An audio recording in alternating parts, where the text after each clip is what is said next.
ಎಲ್ರಿಗೂ ನಮಸ್ಕಾರ. ನೀವು ನೋಡ್ತಾ ಇದ್ದೀರಾ ಟಿವಿ ವಿಕ್ರಮ. ನಾನು ಮುಮ್ತಾಜ್ ಅಬ್ದುಲ್ ನೆಲ್ಲಡ್ಕ. ನೀವೇನು ಟಿವಿ ವಿಕ್ರಮವನ್ನು ಸಬ್ಸ್ಕ್ರೈಬ್ ಮಾಡದೇ ಇದ್ದಲ್ಲಿ ದಯವಿಟ್ಟು ಈ ಕೂಡಲೇ ಟಿವಿ ವಿಕ್ರಮವನ್ನು ಸಬ್ಸ್ಕ್ರೈಬ್ ಮಾಡಿ, ಹಾಗೆ ಬೆಲ್ ಐಕಾನ್ ಅನ್ನು ಕ್ಲಿಕ್ ಮಾಡೋದನ್ನ ಮರಿಬೇಡಿ. ವೀಕ್ಷಕರೇ, ಒಂದು ಕಾಲ ಇತ್ತು, ಒಬ್ಬ ಭಯೋತ್ಪಾದಕನನ್ನ ಸಾವಿನ ಕುಣಿಕೆಯಿಂದ ರಕ್ಷಣೆ ಮಾಡೋದಕ್ಕೆ ಮಧ್ಯರಾತ್ರಿ ನ್ಯಾಯಾಲಯದ ಬಾಗಿಲನ್ನ ತೆರೆಸಲಾಗ್ತಾ ಇತ್ತು. ಯಾಕೆ? ಆತನನ್ನ ರಕ್ಷಣೆ ಮಾಡೋದಕ್ಕೆ. ಆದ್ರೆ ಇಂದಿನ ನಮ್ಮ ಮೋದಿಜಿ ಸರ್ಕಾರ ದೇಶಕ್ಕೆ ಬಡ ಮುಸಲ್ಮಾನರಿಗೆ ಮಾರಕ ಆಗಿರುವಂತಹ ವಕ್ಫ್ ತಿದ್ದುಪಡಿ ಬಿಲ್ ಮಸೂದೆ ಪಾಸ್ ಮಾಡೋ ಸಲುವಾಗಿ ರಾಜ್ಯಸಭೆ ಅದೇ ರೀತಿ ಲೋಕಸಭೆ ಎರಡರಲ್ಲೂ ಕೂಡ ಮಧ್ಯರಾತ್ರಿ 3 ಗಂಟೆವರೆಗೂ ಕೂಡ ಎಚ್ಚರವಾಗಿರ್ತಾರೆ. ವ್ಯತ್ಯಾಸವನ್ನ ನೀವೇ ಒಂದು ಬಾರಿ ಗಮನಿಸಿ ನೋಡಿ. ವೀಕ್ಷಕರೇ, ವಕ್ಫ್ ತಿದ್ದುಪಡಿ ವಿಚಾರದಲ್ಲಿ ಬಂದಾಗ ಬಹಳಷ್ಟು ಮುಸಲ್ಮಾನರು ಹೇಳ್ತಾರೆ, ನಾವು 2ನೇ ದರ್ಜೆ ನಾಗರಿಕರಾಗಿ ಇರೋದಕ್ಕೆ ಇಷ್ಟಪಡಲ್ಲ, ನೀವು ನಮ್ಮನ್ನ ಆ ರೀತಿ ಮಾಡೋದಕ್ಕೆ ಹೋಗಬೇಡಿ ಅಂತ. ಅರೆ, ನಿಮ್ಮನ್ನ ಅಂದ್ರೆ ಮುಸ್ಲಿಂ ಸಮುದಾಯವನ್ನ 2ನೇ ದರ್ಜೆ ನಾಗರಿಕರನ್ನಾಗಿ ಮಾಡಿದ್ದು ಯಾರು ಈ ದೇಶದಲ್ಲಿ? ಅವರನ್ನ ಹೋಗಿ ಕೇಳಬೇಕು ನೀವು ಈ ಪ್ರಶ್ನೆಯನ್ನ. ಕಾಂಗ್ರೆಸ್ ನಿಮ್ಮನ್ನ 2ನೇ ದರ್ಜೆಯ ನಾಗರಿಕರನ್ನಾಗಿ ಮಾಡಿತ್ತೇ ಹೊರತು ಬಿಜೆಪಿ ಅಲ್ಲ, ಮೋದಿಜಿ ಅಲ್ಲ. ಮುಂದಿನ 50-100 ವರ್ಷಗಳ ನಂತರ ಮೋದಿಜಿ ಇರಲ್ಲ, ಆದ್ರೆ ನಮ್ಮ ಭವಿಷ್ಯ ಭದ್ರವಾಗಿರಬೇಕು, ಮುಸಲ್ಮಾನರಿಗೆ ಆಗಿರುವಂತಹ ಅನ್ಯಾಯ ಅಂತ್ಯ ಆಗಬೇಕು ಅನ್ನುವಂತಹ ನಿಟ್ಟಿನಲ್ಲಿ ಮೋದಿಜಿ ಇವತ್ತು ಇಷ್ಟೆಲ್ಲ ಮಾಡ್ತಾ ಇದ್ದಾರೆ. ಇದರಿಂದ ಮೋದಿಜಿಗೆ ಏನು ಲಾಭ ಇಲ್ಲ, ಇದರಿಂದ ಲಾಭ ಇರುವಂತದ್ದು ಮುಸಲ್ಮಾನರಿಗೆ. ಅರ್ಥ ಮಾಡ್ಕೊಳ್ಳಿ ವೀಕ್ಷಕರೇ. ವಕ್ಫ್ ತಿದ್ದುಪಡಿ ಯಾಕೆ ಆಗಬೇಕಾಗಿತ್ತು? ಈ ವಿಚಾರದಲ್ಲಿ ನಾವು ಬೇರೆ ಬೇರೆ ಆಂಗಲ್ ಅಲ್ಲಿ ನಾವು ಮಾತಾಡಿದ್ದೀವಿ ಇದಕ್ಕಿಂತ ಮುಂಚೆ. ಸಿಂಪಲ್ ಆಗಿ ಹೇಗೆ ಅನ್ನುವಂಥದ್ದನ್ನು ಇವತ್ತು ನಾವು ನೋಡ್ತಾ ಹೋಗೋಣ. ಈ ವಕ್ಫ್ ತಿದ್ದುಪಡಿಗೂ ಮೊದಲು ವಕ್ಫ್ ಬೋರ್ಡ್ ಅನ್ನುವಂಥದ್ದು ಎಷ್ಟು ಮಿಸ್ಯೂಸ್ ಆಗ್ತಾ ಇತ್ತು ಅನ್ನುವಂಥದ್ದು ನಿಮಗೆ ಅರ್ಥ ಆಗುತ್ತೆ. ಆಗ ಉದಾಹರಣೆಗೆ ನಮ್ಮ ಕರ್ನಾಟಕವನ್ನೇ ತಗೊಳ್ಳಿ. ಡಾಕ್ಯುಮೆಂಟ್ಸ್ ಪ್ರಕಾರ ನಮ್ಮ ಕರ್ನಾಟಕದಲ್ಲಿ 1,14,000 ಎಕರೆ ಭೂಮಿ ವಕ್ಫ್ ಬೋರ್ಡ್ ಅಡಿಯಲ್ಲಿ ಬರುತ್ತೆ. ಆದ್ರೆ ಈಗ ಇರುವಂಥದ್ದು 26,000 ಎಕರೆ ಭೂಮಿ ವಕ್ಫ್ ಅಡಿಯಲ್ಲಿ. ಹಾಗಾದ್ರೆ ಉಳಿದ ಆ 90,000 ಎಕರೆ ಭೂಮಿ ಏನಾಯ್ತು? ಎಲ್ಲಿಗೆ ಹೋಯ್ತು? ಯಾರ ಕೈಗೆ ಹೋಯ್ತು? ಆ 90,000 ಎಕರೆ ಭೂಮಿ ಲೂಟಿ ಆಯ್ತು. ಯಾರು ಲೂಟಿ ಮಾಡಿದ್ರು, ಹೇಗೆ ಲೂಟಿ ಮಾಡಿದ್ರು, ಎಷ್ಟೆಷ್ಟು ಲೂಟಿ ಮಾಡಿದ್ರು, ಇದು ಅನ್ವರ್ ಮಾಣಿಪಾಡಿ ಅವರ ರಿಪೋರ್ಟ್ ನೋಡಿದ್ರೆ ನಿಮಗೆ ಅರ್ಥ ಆಗತ್ತೆ. ದೊಡ್ಡ ದೊಡ್ಡ ಕುಳಗಳು, ದೊಡ್ಡ ದೊಡ್ಡ ರಾಜಕಾರಣಿಗಳು ಬಹಳ ಚೆನ್ನಾಗಿದ್ರ ಲಾಭವನ್ನು ಪಡ್ಕೊಂಡ್ರು, ಲೂಟಿ ಮಾಡಿದ್ರು, ಅವರು ಉದ್ಧಾರ ಆದ್ರು. ಆದ್ರೆ ಬಡ ಮುಸಲ್ಮಾನರಿಗೆ ಇದರಿಂದ ಆದಂತಹ ಲಾಭ ಏನು ಅಂತ ಕೇಳಿದ್ರೆ ಏನು ಇಲ್ಲ. ವೀಕ್ಷಕರ, 2006ರಲ್ಲಿ ವಕ್ಫ್ ಬಳಿ 4.9 ಲಕ್ಷ ಪ್ರಾಪರ್ಟಿ ಇತ್ತು. ಅದರಿಂದ ಬರ್ತಾ ಇದ್ದಂತಹ ಆದಾಯ 163 ಕೋಟಿ. ಅದೇ ನೀವು 2013ರಲ್ಲಿ ಆದಾಯವನ್ನು ನೋಡಿದ್ರೆ 166 ಕೋಟಿ ಆಗಿದೆ. ಅಂದ್ರೆ ಈ 6ರಿಂದ 7 ವರ್ಷದಲ್ಲಿ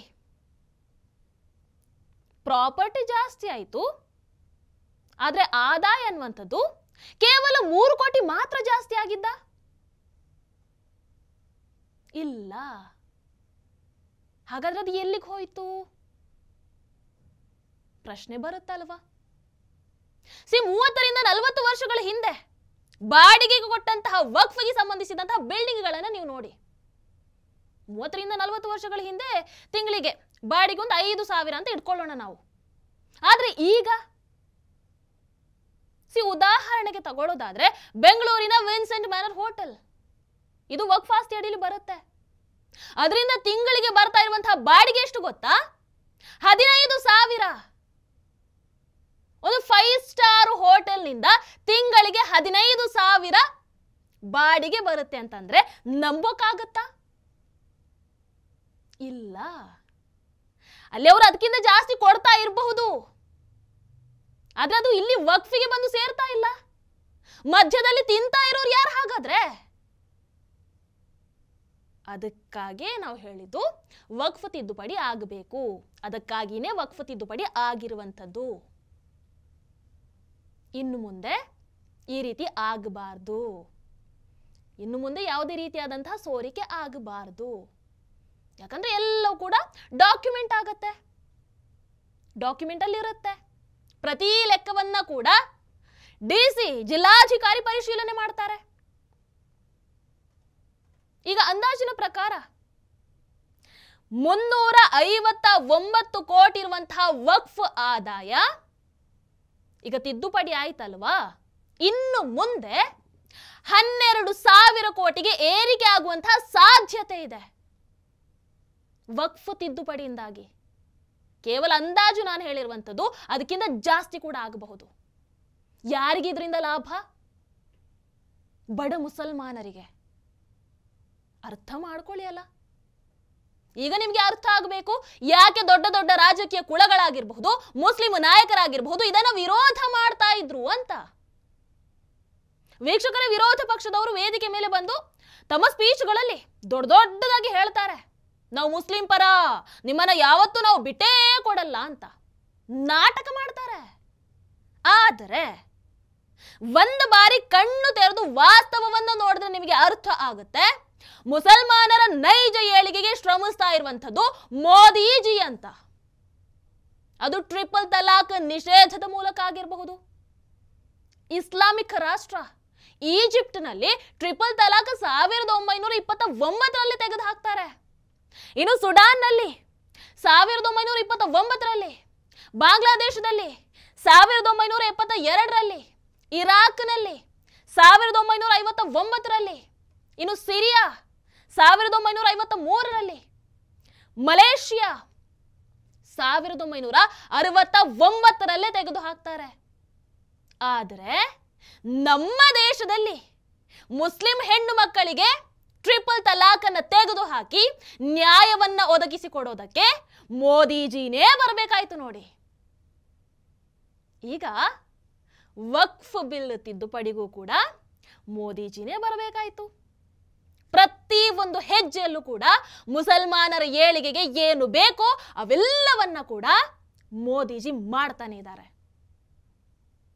ವೀಕ್ಷಕರೇ, ನೀವೇ ಒಂದು ಬಾರಿ ಯೋಚನೆ ಮಾಡಿ, ಈ ವಕ್ಫ್ ತಿದ್ದುಪಡಿ ವಿಚಾರದಲ್ಲಿ ರಾಹುಲ್ ಗಾಂಧಿ ಆಗಿರಬಹುದು, ಪ್ರಿಯಾಂಕಾ ಗಾಂಧಿ ಆಗಿರಬಹುದು, ಮಾತಾಡಿರೋದನ್ನ ನೀವು ನೋಡಿದೀರಾ, ಕೇಳಿದೀರಾ? ಇಲ್ಲ. ಯಾಕೆ?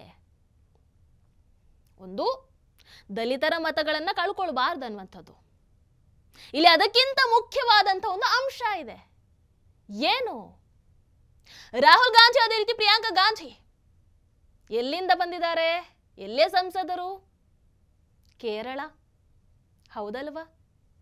ಕೇರಳದಲ್ಲಿ ಮೆಜಾರಿಟಿ ನಿಮಗೆ ಕ್ರಿಶ್ಚಿಯನರು ಹಾಗೆ ಮುಸಲ್ಮಾನರು ಇರ್ತಾರೆ, ಹೌದಲ್ವಾ?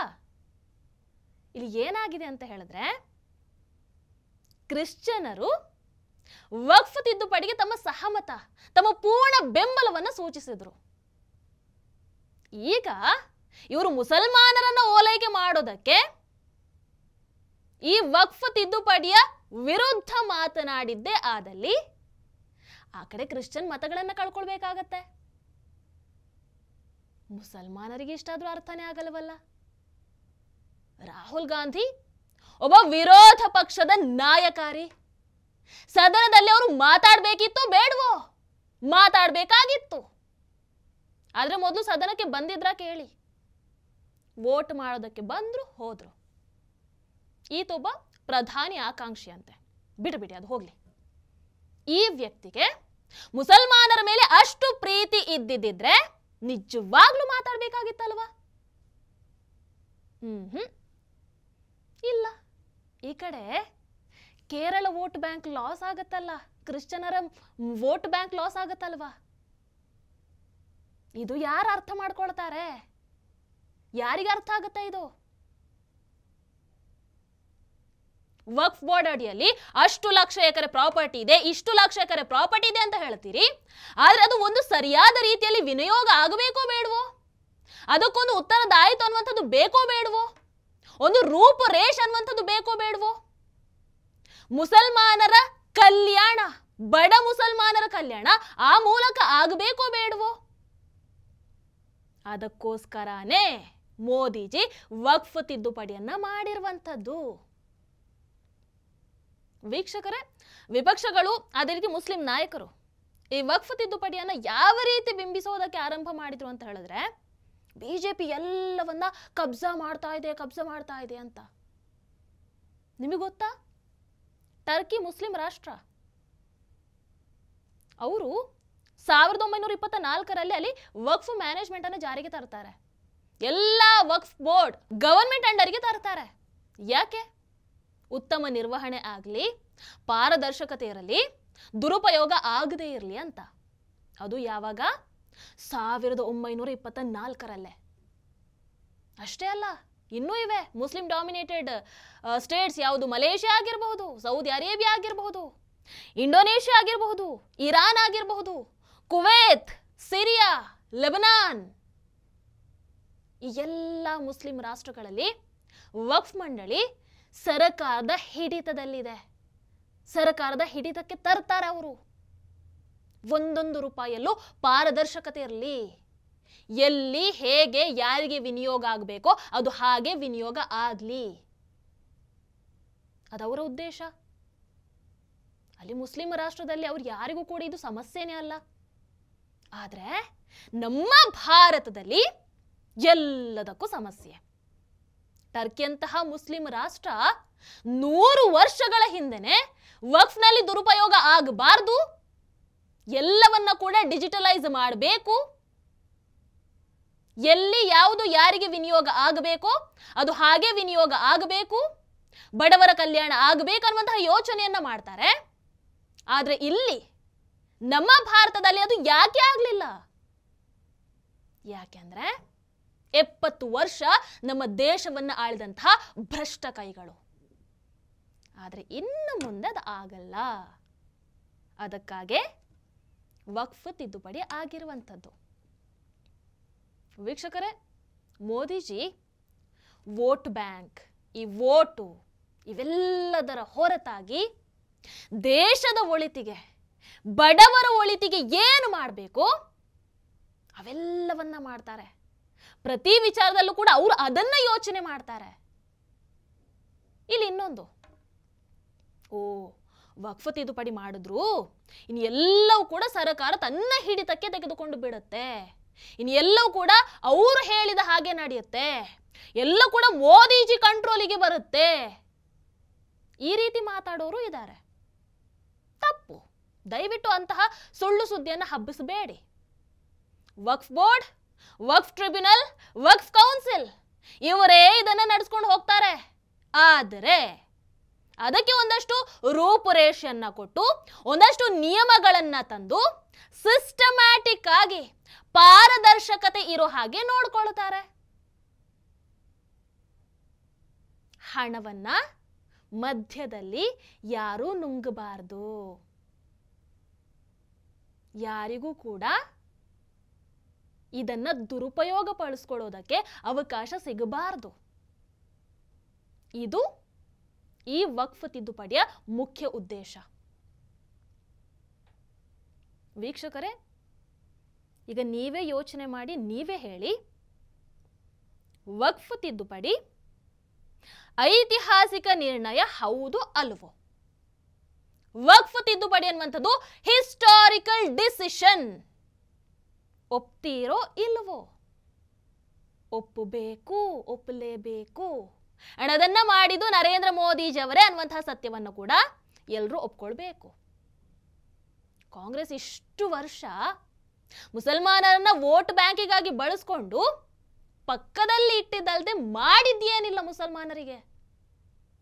ಕಾಂಗ್ರೆಸ್ ಭಾಷಣಗಳಲ್ಲಿ ಹೇಳಬಹುದು, ಆದ್ರೆ ಮೋದಿಜಿ ಅದನ್ನ ಮಾಡಿ ತೋರಿಸ್ತಾ ಇದ್ದಾರೆ. ದೇಶದ ಒಳಿತಿಗೆ ಮೋದಿಜಿ ಶ್ರಮಿಸ್ತಾ ಇದ್ದಾರೆ. ಬಡ ಮುಸಲ್ಮಾನರ ಏಳಿಗೆಗೆ ಮೋದಿಜಿ ಶ್ರಮಿಸ್ತಾ ಇದ್ದಾರೆ. ಮೋದಿಜಿ ಆರಂಭದಿಂದಲೂ ಕೂಡ ಸಬಕಾ ಸಾಥ್, ಸಬಕಾ ವಿಕಾಸ್, ಸಬಕಾ ವಿಶ್ವಾಸ್, ಸಬ್ಕಾ ಪ್ರಯಾಸ್ ಅನ್ನುವಂತಹ ಮಂತ್ರವನ್ನೇ ಅನುಸರಿಸ್ಕೊಂಡು ಬಂದಿರುವಂಥದ್ದು. ಎಲ್ಲರನ್ನ ಜೊತೆಯಾಗಿ ಕರ್ಕೊಂಡು ಹೋಗುವಂತಹ ಪ್ರಯತ್ನವನ್ನು ಅವ್ರು ಮಾಡ್ತಾರೆ, ಆ ಕೆಲಸವನ್ನು ಅವ್ರು ಮಾಡ್ತಾ ಇದ್ದಾರೆ. ಲೋಕಸಭಾ ಚುನಾವಣೆಯಲ್ಲಿ ದೇಶದ ಜನತೆ ಮೋದಿಜಿಗೆ ಸಣ್ಣ ಮಟ್ಟದಲ್ಲಿ ಕೈಯನ್ನು ಕೊಟ್ಟರು. ಆದರೆ ಮೋದಿಜಿ ದೇಶದ ವಿಚಾರ ಅಂತ ಬಂದಾಗ ನಮ್ಮ ಯಾರ ಕೈಯನ್ನು ಕೂಡ ಅವರು ಬಿಟ್ಟಿಲ್ಲ, ಬಿಡೋದು ಇಲ್ಲ. ಯಾಕಂದ್ರೆ ದ್ಯಾಟ್ ಈಸ್ ನರೇಂದ್ರ ಮೋದಿಜಿ. ನಿಮ್ಮ ಅನಿಸಿಕೆಯನ್ನು ದಯವಿಟ್ಟು ಕಾಮೆಂಟ್ ಮೂಲಕ ತಿಳಿಸಿ. ಹಾಗೆ ವಿಡಿಯೋ ನಿಮಗೆ ಇಷ್ಟ ಆದಲ್ಲಿ ಲೈಕ್ ಮಾಡಿ, ಶೇರ್ ಮಾಡಿ. ನಮಸ್ಕಾರ. ಟಿವಿ ವಿಕ್ರಮ, ದೇಶ ನಿಮ್ಮ ಕೈಯಲ್ಲಿ. ಈ ಕಾರ್ಯಕ್ರಮ ನಿಮಗೆ ಇಷ್ಟ ಆಗಿದ್ದಲ್ಲಿ ಲೈಕ್, ಶೇರ್ ಹಾಗೂ ಕಮೆಂಟ್ ಮಾಡಿ. ಟಿವಿ ವಿಕ್ರಮದ ಕಾರ್ಯಕ್ರಮಗಳನ್ನು ನಿರಂತರವಾಗಿ ವೀಕ್ಷಿಸಲು ಸಬ್ಸ್ಕ್ರೈಬ್ ಮಾಡಿ, ಬೆಲ್ ಐಕನ್ ಒತ್ತಿ.